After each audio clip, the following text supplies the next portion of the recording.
I want to thank you guys for jumping on here. This is really a continuation of a conversation that we had a few weeks ago. Um, when you were in town, and I thought it was really good. And really, this is the second part of a two-part series that I'm doing, where I'm just calling it worried optimism, because I have a worried optimism about what sort of the future holds. And so I thought you guys would be good to talk to, because you guys have a different perspective than what's in the mainstream. And I think it's important to consider as many sides of an argument as possible and be well informed. So with that being said, I think the first thing I kind of want to get into is what sort of hope do you guys have in terms of what you think the next 4 years looks like from a Biden administration perspective? Like, what do you hope to see? Because I can tell you that from some of my friends who are much more liberal than I am, or much more progressive than I am, they really hope to see, a forward advancement in a lot of different areas. And I'm just really skeptical of that, just because I just don't think it's necessarily within Biden's core being to be super liberal and super progressive. So I'm curious, because you guys come from a very different perspective on that. So I'm just curious what you guys think in terms of what you hope to see within the next 4 years.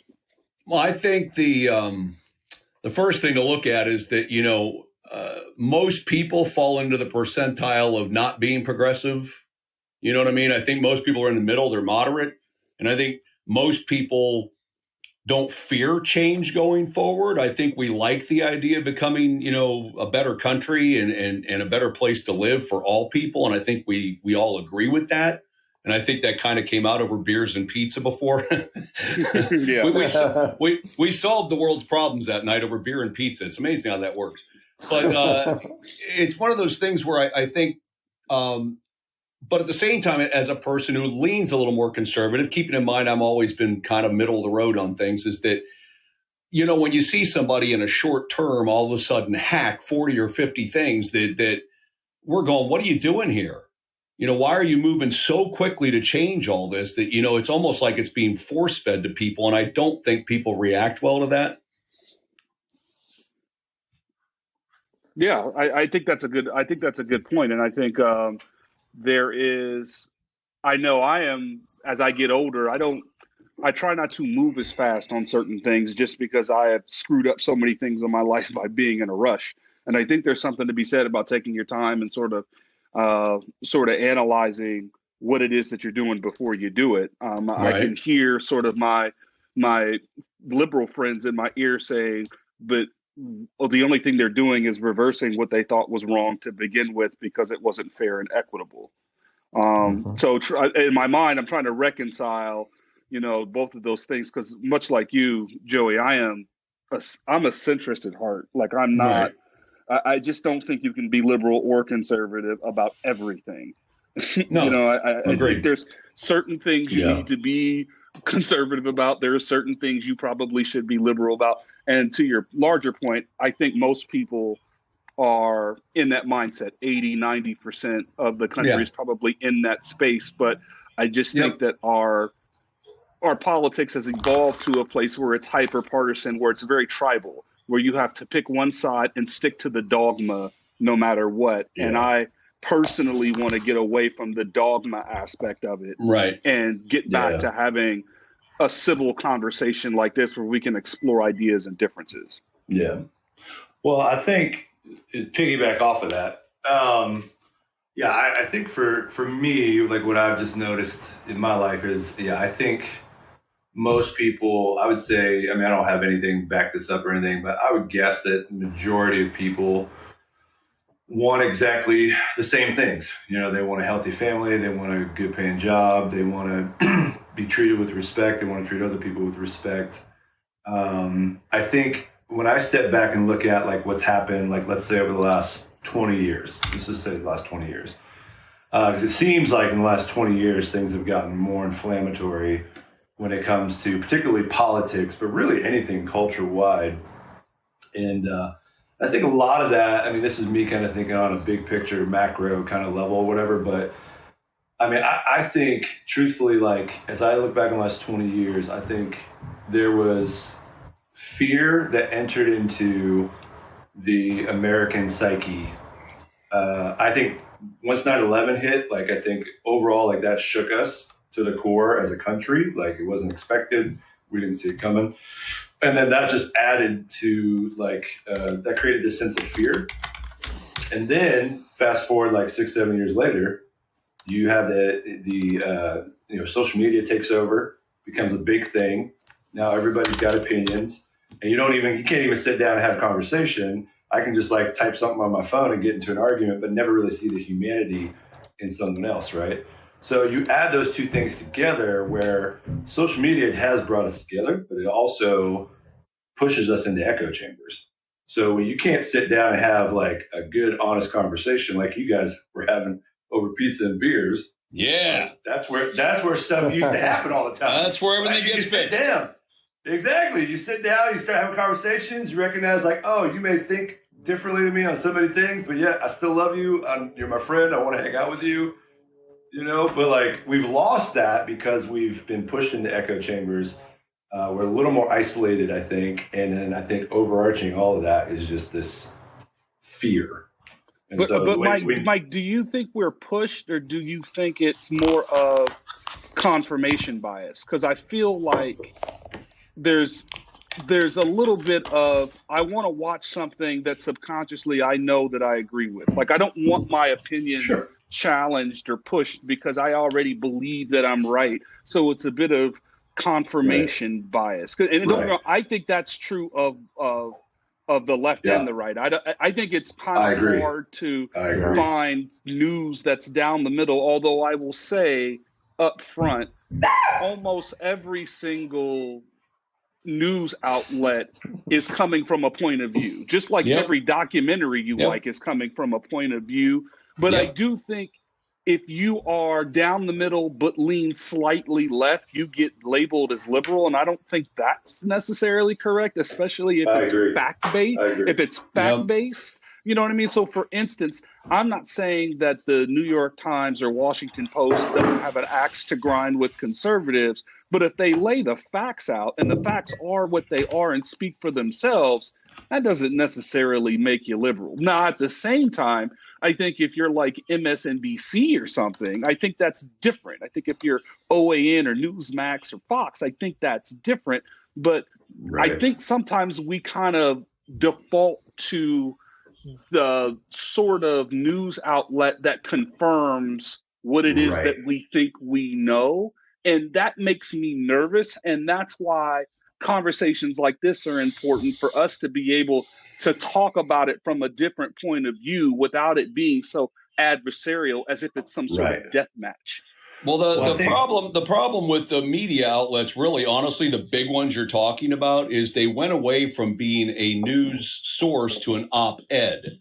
So they're an opinion editorial. Every time you turn around, it's an opinion. It's not telling me the facts and let me choose for myself. Mm-hmm. And that's what's happening. It's morphed into entertainment. And I think that's part of the issue, is that it's a personality who gets an hour on TV that gets to present a particular issue and frame it the way they want to. And then it becomes entertainment, and they're a personality, and then it's a cult of personality, and they sell advertising behind it. But is that necessary? I don't know that that's in our best interest collectively as a people. Well, I think going back to your confirmation bias, I agree with you. I do think we live in confirmation bias, and I think part of it is because we are pushed into these echo chambers, or we choose to be in these echo chambers, whichever one.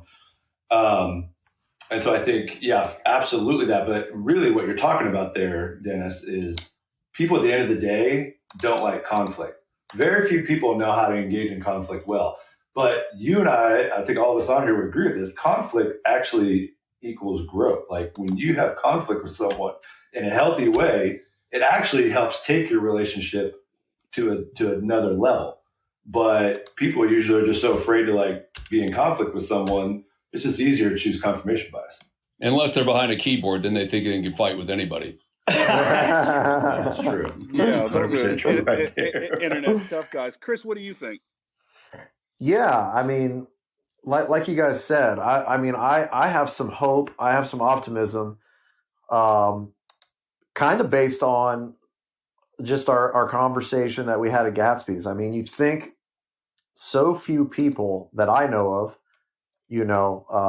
through social media, through the news, through friends, family, can sit down and have some kind of a political discussion without it getting heated, without it getting immature, without it becoming, us against them.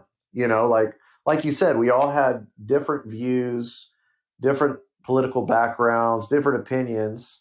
And we're talking Brock Bethel, Chris Copeland, Mookie, or no, not Mookie, Joe Kelly, Dennis Tubbs, and Andre Gale can sit down and have a mature conversation about politics.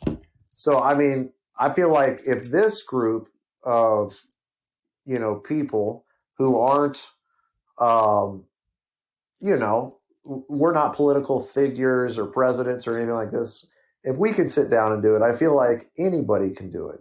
Agreed. Yeah, Well, and I think, but maybe we're trendsetters. Maybe that's what it is.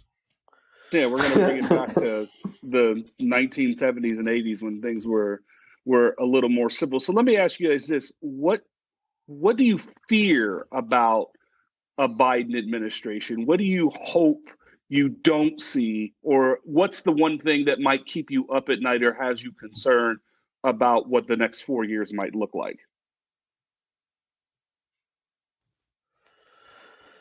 I mean, for me, I mean, I'm definitely more Republican. I mean, the way that I look at, Democrats when they're in control of either the president or the House or the Senate or whatever. What scares me is taxes. So, I'm just afraid how much are our taxes going to go up. I just feel in general our country we get there's so many taxes that our federal government gets, our state governments, and they mismanage it already. I just have a hard time giving them any more. I just don't want to give them any more of my tax dollars. I would love to see them just use the money in a more appropriate way.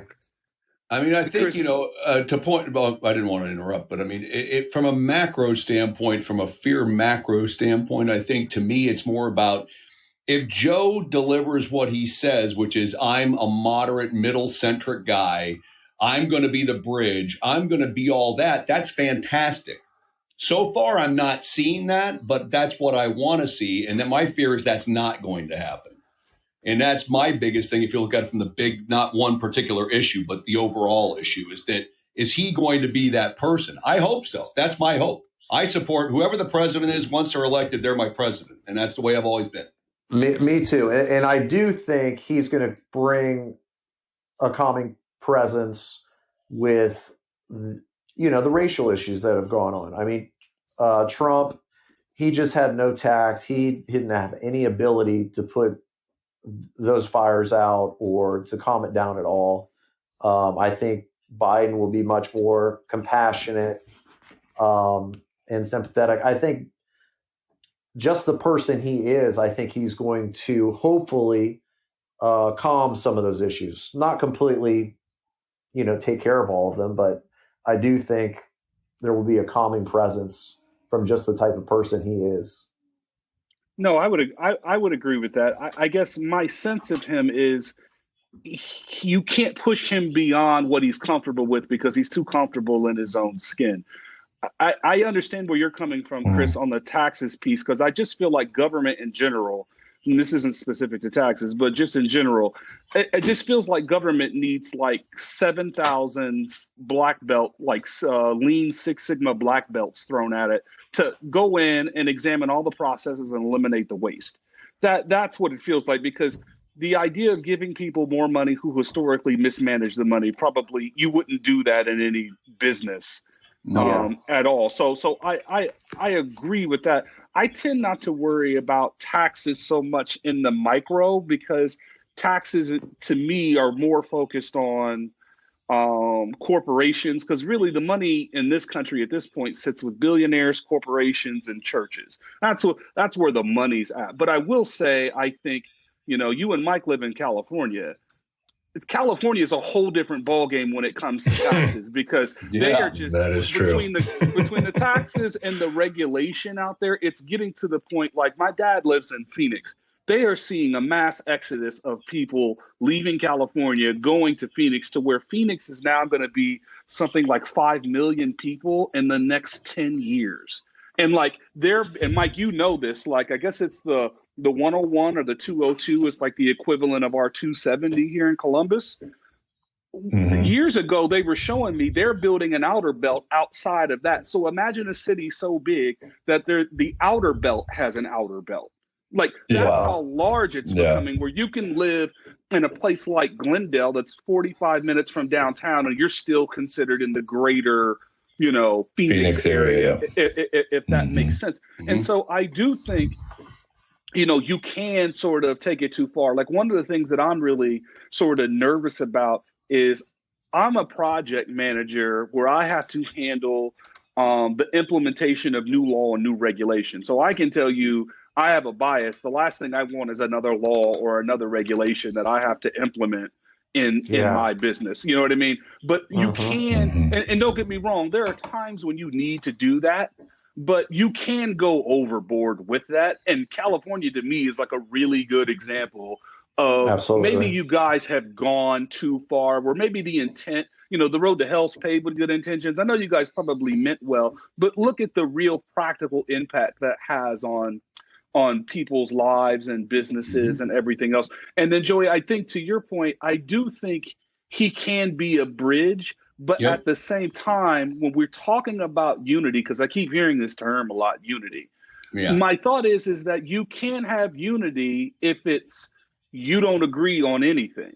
Like, you've got to be able to meet him halfway. So if he offers you an olive branch and you on principle decide not to take it because he's on the other side, don't cut your nose off to spite your face, but it takes two. So if he's trying to work with people and people automatically 80-60 the idea just because he's a Democrat, then don't say he's not working with you. And I think in the last 3 or 4 months, with everything that's happened, it's getting to the point where you just can't keep suggesting to people that they didn't see what it is that they saw. You can't keep insulting people's intelligence. So if he's really reaching out to you and then you automatically shut it down because he plays for the other side, I don't know that that's going to play anymore. And I think the best example of that is these videos they're showing in the middle of this impeachment trial, where it's like, when you see all this evidence stacked up, it's hard to look people in the face and say, yeah, but I'm going the other way, when the evidence is so overwhelming, if that makes sense.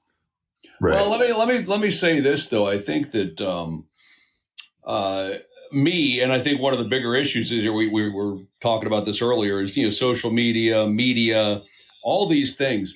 I remember a point in time that you usually didn't hear as much, you didn't know as much, and you gave that president 100 days. You didn't nitpick what they did. You didn't nitpick every little detail. See what happens. And that's not happening anymore. It didn't happen to the last 2-3 presidents. It's like you're literally in office and you're immediately getting attacked and microscopes. And, I watch the news and I see Biden getting nailed every day on the news, just like Trump did. And I'm like, let the guy at least settle in, see what happens. 100 days from now, we'll have a better feel for where he's at. And nobody's doing that. Yeah, especially in a pandemic, because I keep hearing that I saw yesterday or today that they have upped the amount of vaccine supply to the states by 28%, and that the number of people getting vaccinated is almost 1.5 million a day. So by those numbers, they should be able to hit 100 million people in 100 days or whatever it is. But it just goes to show you that a lot of the issues that they were having were much more logistical. And if you put sort of competent people who sort of have like I don't have a passion for transportation, but the person he put in charge of transportation has a passion for transportation. I think those are the kind of people that you want running these agencies. And when you don't have that, it really sort of shows. And I think his big litmus test is going to be if he can get people vaccinated and we get like a third of the country done by like April, and then we get another third done by like, say, July 4th, all of a sudden things start to get back to normal. It's going to be hard to all of a sudden stand in front of that Mack truck when he's got all that momentum, when look, he was able to get us, back to something that looked and felt like normal. That's what I hope. And you know what's interesting about that is I think, just as I don't like seeing him being picked at right now because of coronavirus, because he inherits the situation. I don't, just like I didn't like hearing people complain about Trump, who literally busted his butt to try to get these places to develop it. So, I mean, both people did what they could do at the time they had. So now the torch is passed off. Let's see what this guy gets it done and gets us safe. And number one job for the president is to keep us safe. So I think he's doing an okay job. The problem you've had with some of these vaccine situations, it hasn't been the federal level. It's been the states have been mismanaging some of these issues with getting people vaccinated. And that's been part of the problem. Yeah. And I think that shows where certain states don't have enough supply or they mismanaged it, or I think that's a good point. Oh, by the way, wait a minute. We were talking about taxes, and you can make your point here. So we're talking about taxes, boys. May Dennis and I just make a point. You can all move back home. It's cheaper here.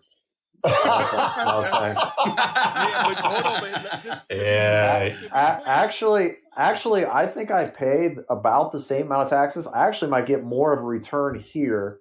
It really depends, like what Mike does with his franchises and being a small business owner. You get killed in California here for that. You do. But as a teacher, I don't really notice any difference. The tax you pay is in the weather. You have a 90-day window. That's you have a 90-day window. That's exactly what we're paying for. Yeah. Well, not only that, but you're paying for the fact you have mountains, you have the Pacific Coast Highway, you've got all kinds of things that are you're paying for. And I absolutely get that, but I can visit and see it. Yeah. That's true. You could. Or you literally could just drive an hour and be in snow, and then if you want to go back and surf at the beach in the evening. Yeah, and one day we've got those options. One day I might end up in the ocean because a great massive earthquake happens and I'll be right out in the ocean somewhere. That could happen too. Can't say it's not a threat. What I've noticed, that's true. What I've noticed since living out here about the taxes, like, the taxes that come out of my income haven't really been a big difference, but it's all the little things like gas. It's more expensive. Right. They tax you there. Right.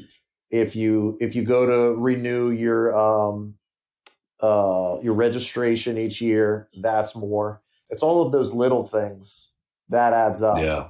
It's death by 1,000 cuts. Well, the cost of housing too. They definitely. Yeah, I was going to say housing tax alone. I mean, that's obviously a pretty serious thing here. No, actually, housing tax. So in Ohio, you guys pay about 3%, for property tax. California, it's about 1%. So it ends up the housing out here is about 3 times the amount. So it ends up being a wash. The amount of property tax that I pay in California was just about the same as Ohio. Yeah, but my point would be is if the house is double the expense to buy it, then that's my point. I mean, I'm not talking about the tax side of it. I'm talking about the house. Yeah. Okay. I teach math for a living, right? No, I get that. So this is how it works. So the houses in California, they're 3 times the amount, right? In California. Right. But our taxes are 1% here. The taxes in Ohio are 3%. So it's 3 times the amount in Ohio than it is in California. So my point is it's a wash. It ends up being the same.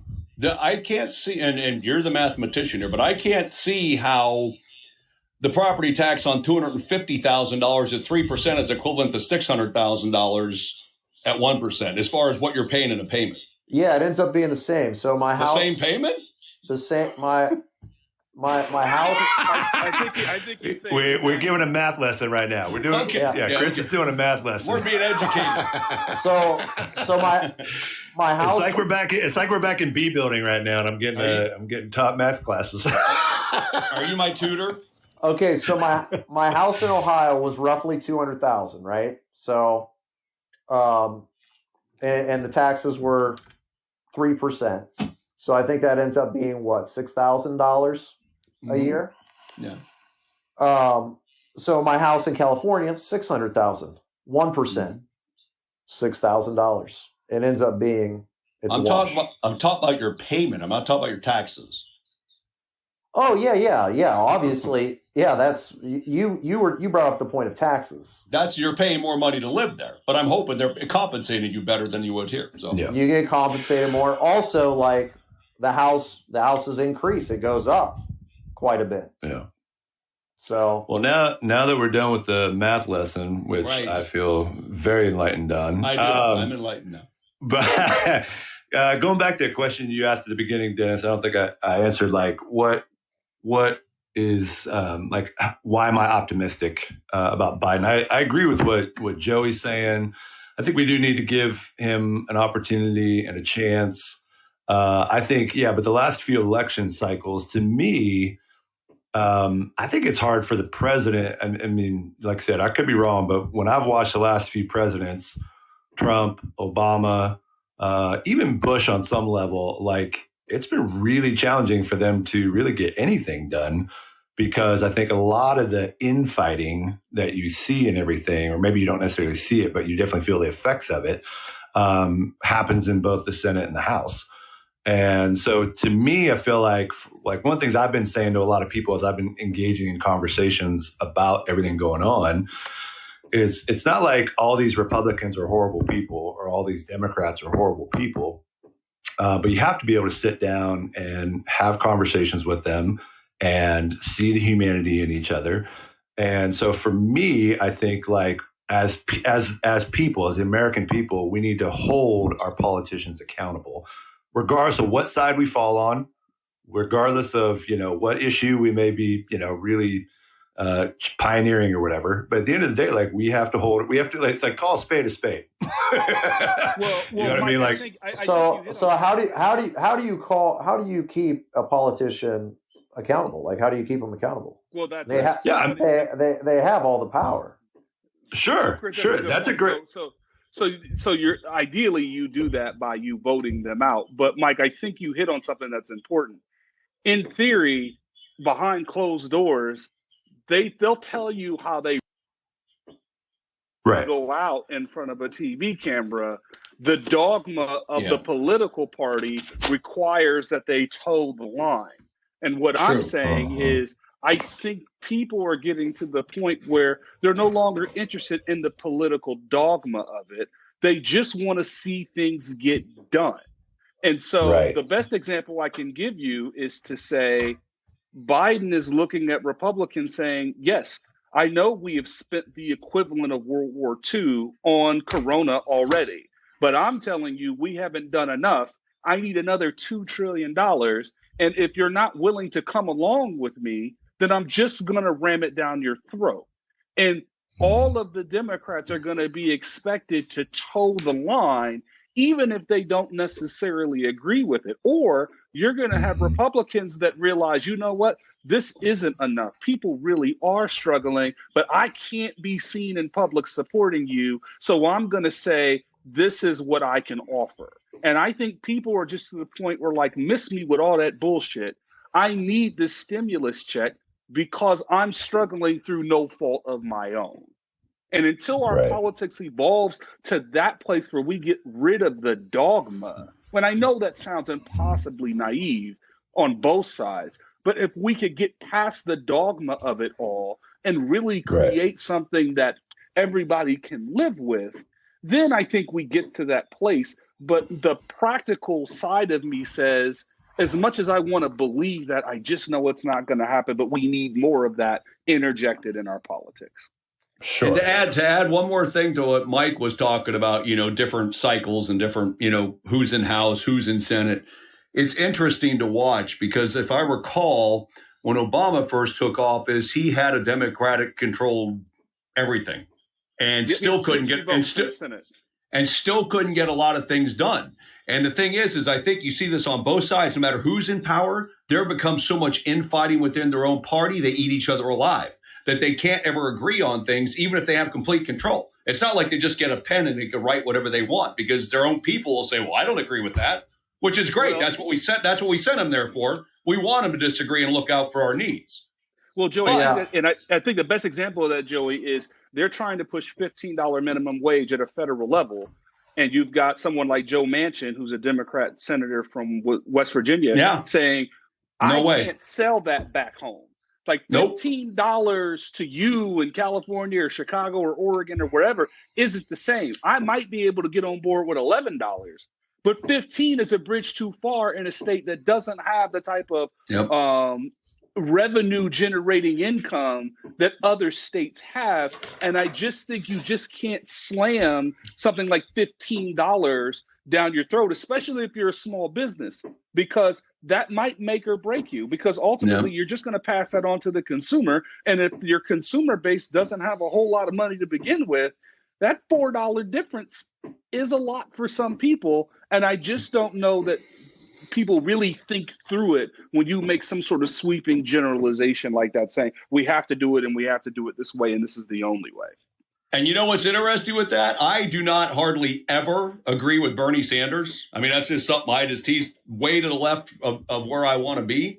But the bottom line is he goes, I think $15 an hour is where we need to be, but we need to do it in tiers.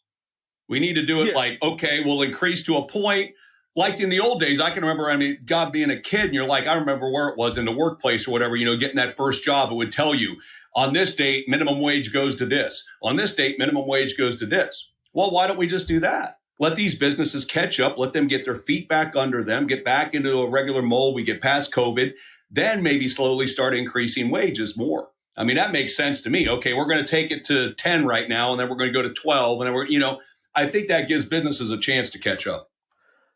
Going back to keeping politicians accountable, it sounds easy, right? You just vote the right ones in. But the way it's become now, especially with, if you're in the House or the Senate or congressman, you've got an unlimited term for the most part, right? Like you can just keep getting voted in over and over and over again. And once you've gotten in, then it just becomes a marketing game. So if you are really good at marketing and you're really good at presenting yourself, you just keep getting in, even if you're not that great. And Chris, term limits, especially if you look at how House districts are drawn up. They're gerrymandered to hell in a way in which if you were to pull that up on a map, you'd say, who in the hell drew this district? And both sides are guilty of drawing the districts to their benefit. But some of them are so far out of whack that it just doesn't make any sense. But by doing it that way, you guarantee that district's always going to lean this particular way. And I think if we want better out of our politicians, we've got to redraw these districts in a way that's much more fair and equitable. So, for instance, there's parts of Franklin County that are represented mostly by someone who might be Democratic because the way it's drawn, it encompasses most of Columbus. But then you'll have pockets of Franklin County that are also in there with like Newark and Granville and Zanesville and Coshocton and all these other places. And it's like, well, wait a minute. Do my values really, are they really reflected in the person that we're sending to Congress?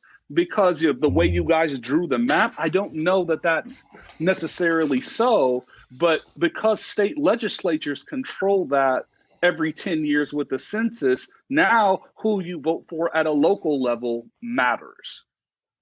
That's definitely part of the problem, but I still think the bigger part of the problem is term limits. I think if you said, let's use as an example, 18 years. 18 years tells me, let's say a lot of people start in the House, right? Okay, you got 3 terms there. You can do 3 terms in the House, and then you got a chance at 2 terms in the Senate. After that, you're done. You either accomplished stuff or you didn't. And I think for me, that's one of the biggest things we have to reform more than anything else, because you got people sitting there doing the same thing. I can't remember what movie it was, but there's a saying about, I'm good at doing the Potomac 2-step. Okay. And that's what goes on. These people, all these people who've been there for 30 years, they know how to do the Potomac two-step. They know how to get around everything. And you need to put fresh people in there. And Yeah, Joey, I to agree. your point, I got to be careful about how I say this because I don't want to come off as someone who can be accused of ageism because old people are doing amazing things every day. I agree. Nancy Pelosi's like in her 80s. Right. Like at some point, it's like, come on. You Yeah. know what I'm saying? Like there are really Agreed. smart, there are a lot of smart, talented people. That's why I think on some level the election was a little disappointing because we're choosing between two men in their 70s and the Right. one is Right. almost 80. Right. Like at some point it's like I get it. Like you went through the primaries and this is who the people decided or who they thought was best in terms of who could win the election. But to me, it's like, come on, man. Like I'm really picking between two old white guys that are almost 80. Like this is the best America could do. Like this is this is the kind of place where I can eat sushi on Monday and Mexican on Tuesday and Italian on Wednesday and barbecue on Friday. And yet I'm picking between two. I'm picking between two old white guys that are almost 80 years old. Like, I think we can and should do better. I think that's why so many people, no matter what side of the political spectrum you're on, I think a lot of us felt excited about Obama because he was 50 when he took office. So, I mean, I think a lot of people were excited about that because we had someone in our age range looking out for us. And is this person going to, be that person? And I think that's what needs to happen instead of putting people that are 75, 8 plus. I'm agreeing with you. It's not to say that someone who's of a certain age can't do the job. Right. But I think, go ahead, keep going. No, I'm done. Go ahead.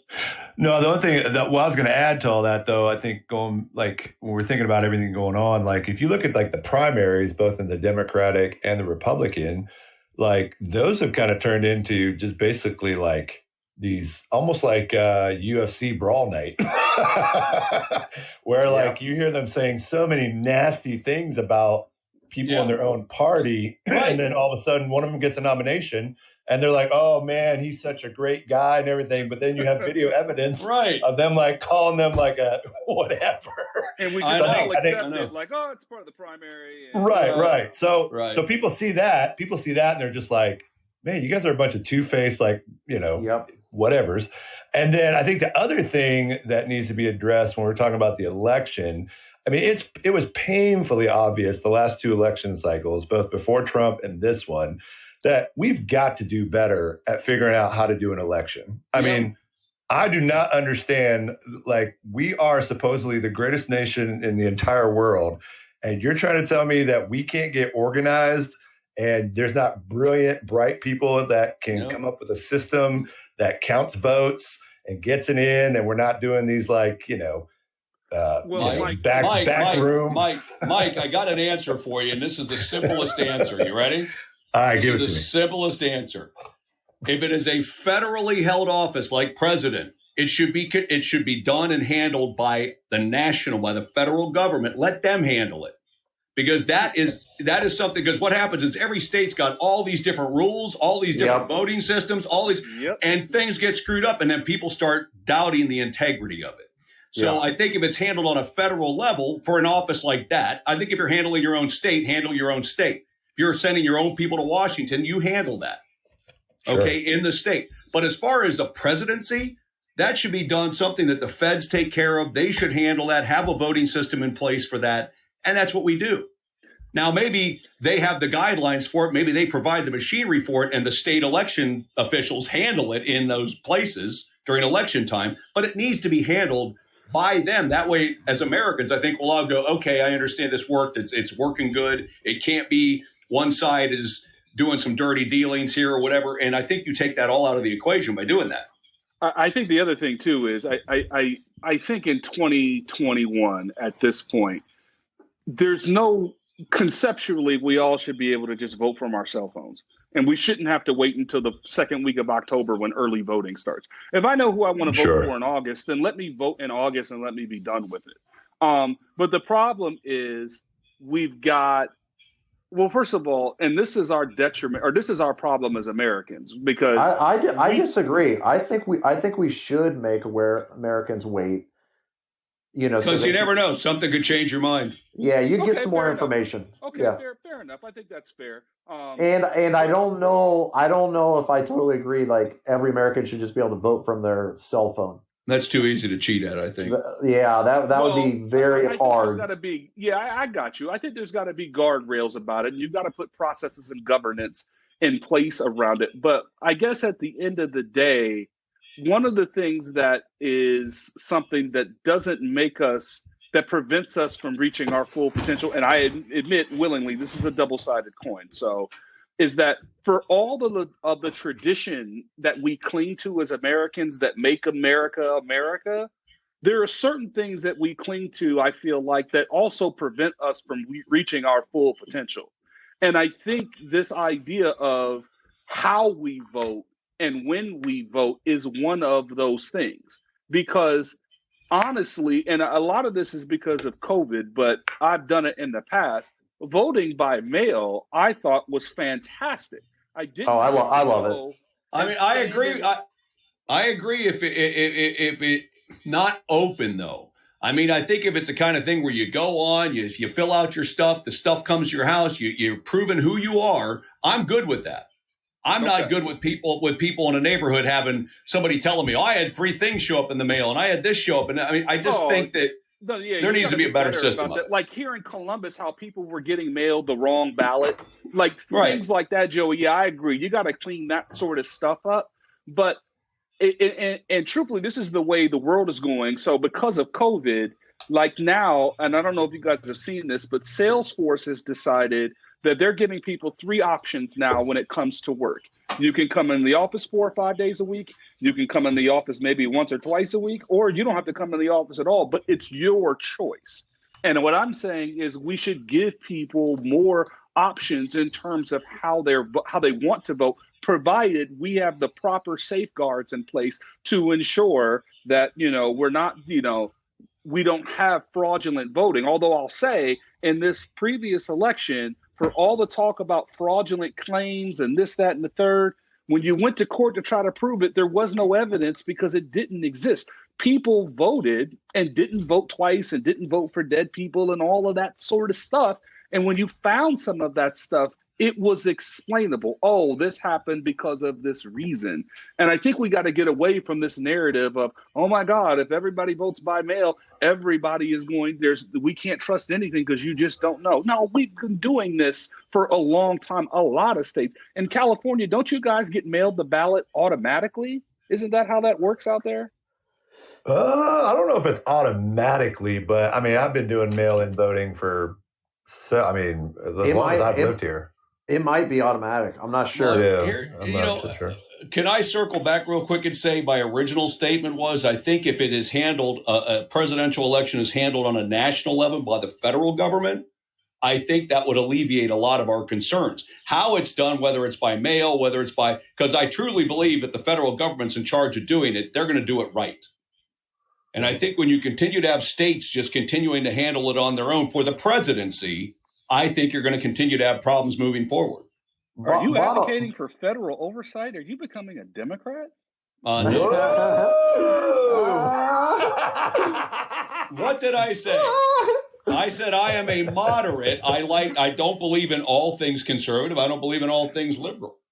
I'm a person who says, look, that to me, common sense tells me this is taking political out of it. Common sense tells me that's the way to handle it. Yeah. Common sense. Bottom line, I feel like we're never going to get the most perfect systems to alleviate all of these issues that are going to come up. I think what Mookie said earlier, until we get to the point where we have better conflict resolution skills, where we can embrace differences and be okay with a conflict, having a different point of view, and then getting to a point where you can find middle ground, a moderate view, come up with a compromise. But instead, our parties, they're so divided. The Republicans, they're going to stand for what they stand for. The Democrats, they're going to stand what they stand for, and then nothing's going to get done. And in past history, it was never like that. It was never like that in the past. And I think our country is more divided than I've ever seen it in my lifetime. Yep. And one of the other things that we talked about at Gatsby's was coming up with more parties. I like that idea as well, because then there might be an opportunity to find some more middle ground. Well, yeah, and I think I really do think, depending on how this impeachment thing goes, that I could absolutely see Trump breaking off and saying, I'm going to start my own thing. Or I read an article today where people at a state level in droves switched their registration from the Republican Party based on what happened on January 6th. So there's an opportunity there, Chris, I think, especially for moderate Republicans who really do believe in being fiscally conservative and really believe in that sort of being accountable for your actions, like that sort of, like, to me, the John Kasich, George Bush type Republican. I do think there is an avenue for that type of Republican to break off, if you will, and they by default become the center. And then from there, every deal that gets cut has to go through them. So they sort of balance out any sort of progressive.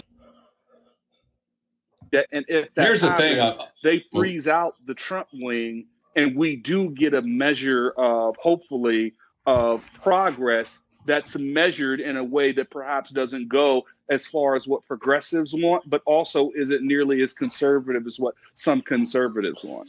Don't be surprised, though, that even if they get this thing done and they keep him from ever running again, don't be surprised if it's not Ivanka in 2024. Do not be surprised.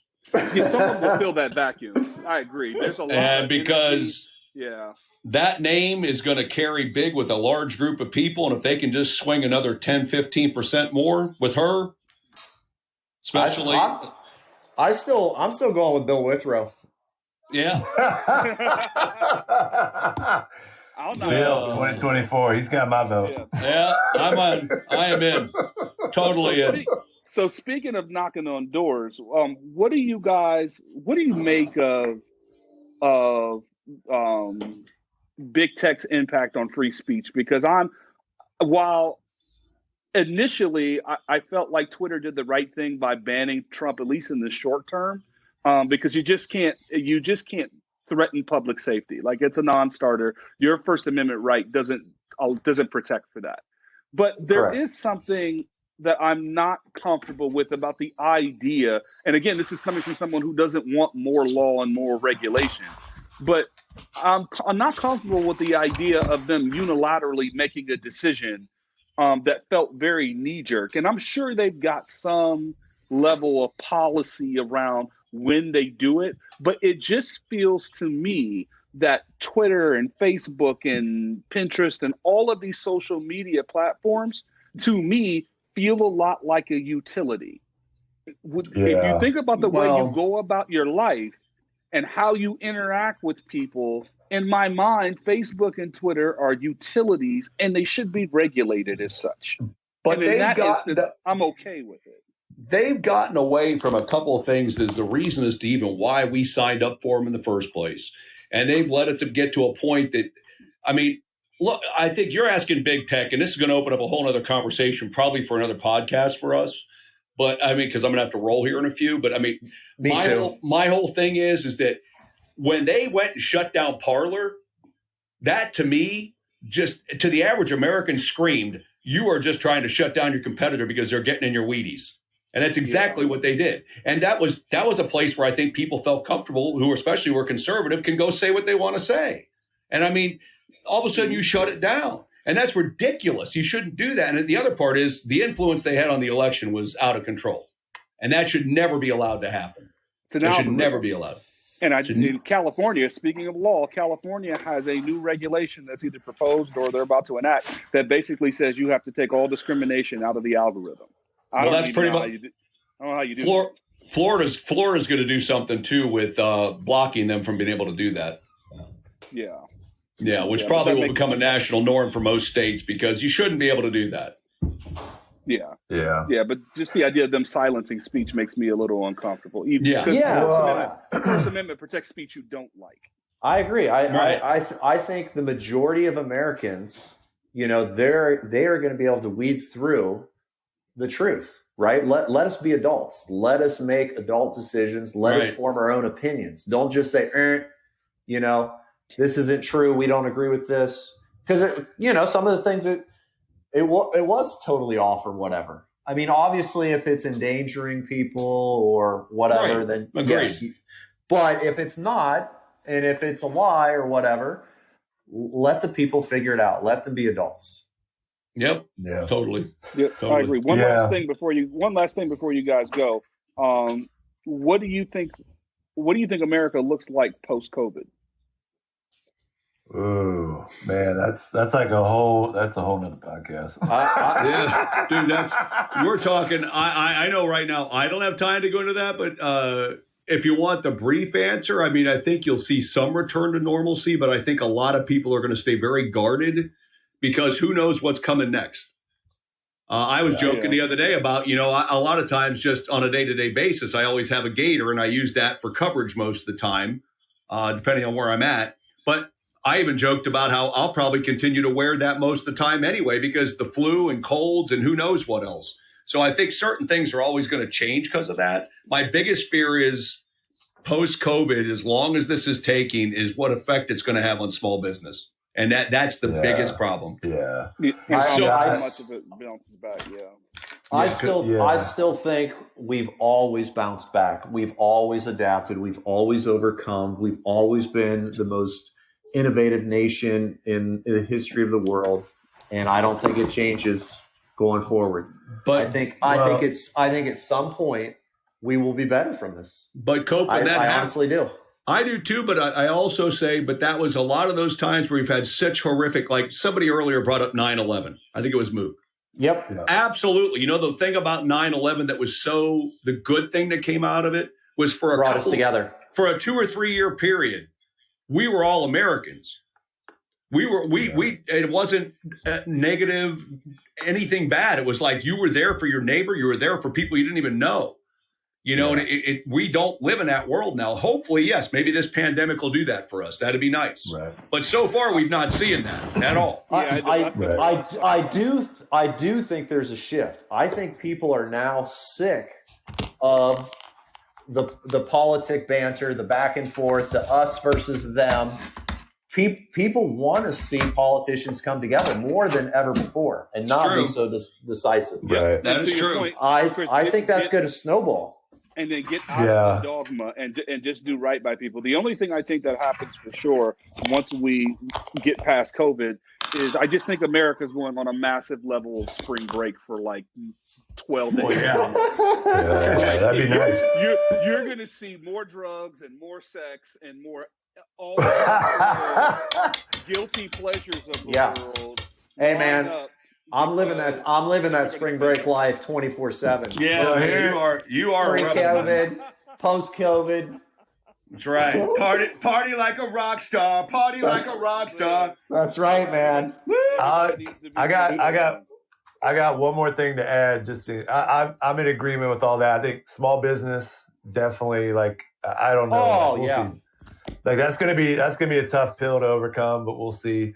But I am optimistic. I think I hear what Chris is saying. I do think like we can bounce back. But here's the one caveat that I'll throw in there is being somebody that has worked with young people for the last 2 decades now, college age, high school, middle school kids, the effects that I have seen the last year have on not only like the social impact, but the mental impact that I've seen the toll that it's taken. Yeah. Now there's also been there's been a silver lining too, where families are actually spending more time together.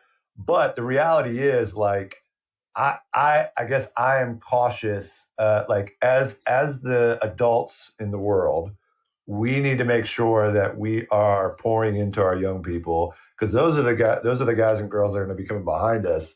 And right now, just the landscape that we got right now with the young people. Oh man, I mean, so what you're saying? Wait.